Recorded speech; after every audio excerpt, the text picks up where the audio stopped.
বাংলাদেশের অধিকার আদায়ের সংগ্রামে যে অবিচল আস্থার সহিত রাজপথে কাজ করেছেন,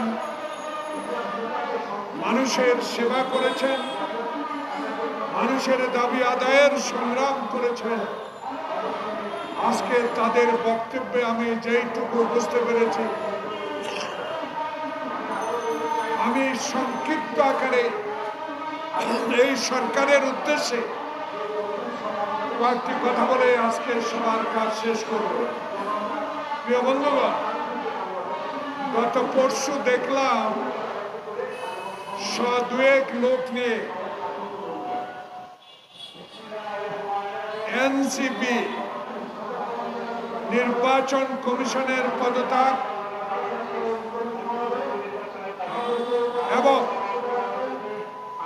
স্থানীয় সরকার নির্বাচনের দাবিতে বিক্ষোভ সমাবেশ করেছে। আবার গত কয়েকদিন ধরে ঢাকা দক্ষিণবাসী তাদের প্রিয় নেতা ইশরাককে আদালতের রায় অনুসারে শপথ বাক্য পাঠ করার জন্য দক্ষিণ ডিসিসি ভবনের সামনে অবস্থান নিয়েছে।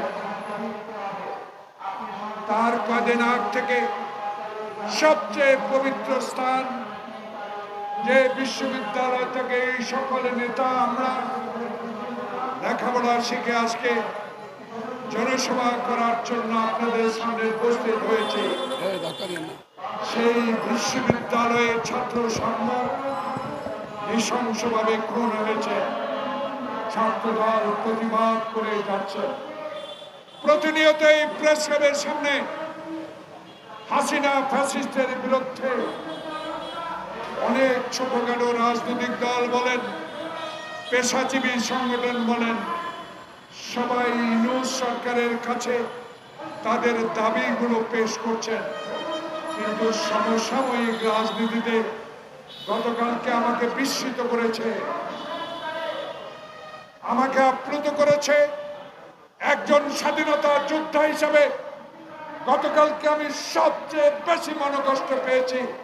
প্রিয় সাংবাদিক বন্ধুগণ, 1971 সালে খালি পায়ে যুদ্ধ করে দেশ স্বাধীন করেছি।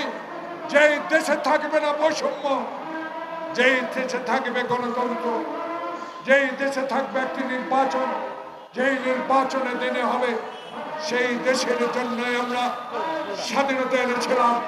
শহীদ প্রেসিডেন্ট জিয়াউর রহমানের স্বাধীনতা ঘোষণার মধ্য দিয়ে।